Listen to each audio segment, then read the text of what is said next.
একটি ক্যামেরা, কারো কাছে এটা শখের বস্তু, কারো কাছে পেশা, কিন্তু মোহাম্মদ আলমের কাছে এই ক্যামেরাটি ছিল তার 9 মাস বয়সী কন্যা সন্তান সুরাইয়ার বেঁচে থাকার শেষ খড়কুটো। ফুটফুটে মেয়েটার চিকিৎসার খরচ জোগাতে নিজের উপার্জনের একমাত্র অবলম্বনটি বিক্রি করে দিতে এক মুহূর্ত ভাবেননি এই বাবা। একটা ইনজেকশন এনে দেবো, সে পরিস্থিতি আমার এখন নাই। হামে আক্রান্ত হয়ে ছোট্ট সুরাইয়া 4 দিন ধরে লড়ছিল চট্টগ্রাম মেডিকেল কলেজ হাসপাতালের আইসিইউতে। লাইফ সাপোর্টে থাকা মেয়েটার বুকটা তখন অক্সিজেনের জন্য হাঁসফাঁস করছে। চিকিৎসকরা আলমকে বললেন, দ্রুত একটি হাই ফ্লো অক্সিজেন পাইপ জোগাড় করুন, নয়তো মেয়েটাকে বাঁচানো যাবে না।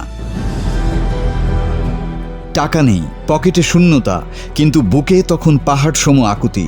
হন্যে হয়ে এ দুয়ার ও দুয়ার ছুটে ক্যামেরা বিক্রির 11,500 টাকা হাতে নিয়ে এক ফার্মেসি থেকে অন্য ফার্মেসিতে ছুটলেন আলম। মনে একটাই প্রার্থনা, আর একটু সময় দাও আল্লাহ, আমি পাইপটা নিয়ে পৌঁছাচ্ছি। মরিয়া চেষ্টা শেষে পাইপটা যখন তার হাতে, আলমের মুখে তখন হয়তো স্বস্তির এক চিলতে হাসি, কিন্তু নিয়তি ততক্ষণে লিখে ফেলেছে অন্য এক নির্মম গল্প। হাসপাতালের দরজায় পা রাখতেই ফোনে ভেসে এলো সেই শব্দগুলো, যা কোনো বাবার শোনার কথা ছিল না।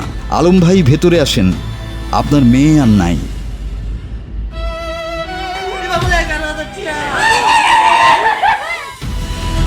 ক্যামেরা গেছে, টাকা গেছে, আর হাসপাতালের করিডোরে পড়ে রইল 11,500 টাকার সেই প্লাস্টিকের অক্সিজেন পাইপ, যার কখনোই সুরাইয়ার শ্বাস ফেরাতে পারবে না। মেয়ের নিথর দেহের পাশে বসে মা সানোয়ারা বেগমের সেই বুকফাটা আর্তনাদ যেন মেডিকেল কলেজের দেয়ালগুলোকে কাঁপিয়ে দিচ্ছিল।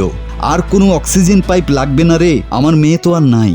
যে বাবা ক্যামেরা দিয়ে মানুষের হাসি মুখে ছবি তুলতেন, আজ তার নিজের পৃথিবীটা এক নিমিষে অন্ধকার হয়ে গেল।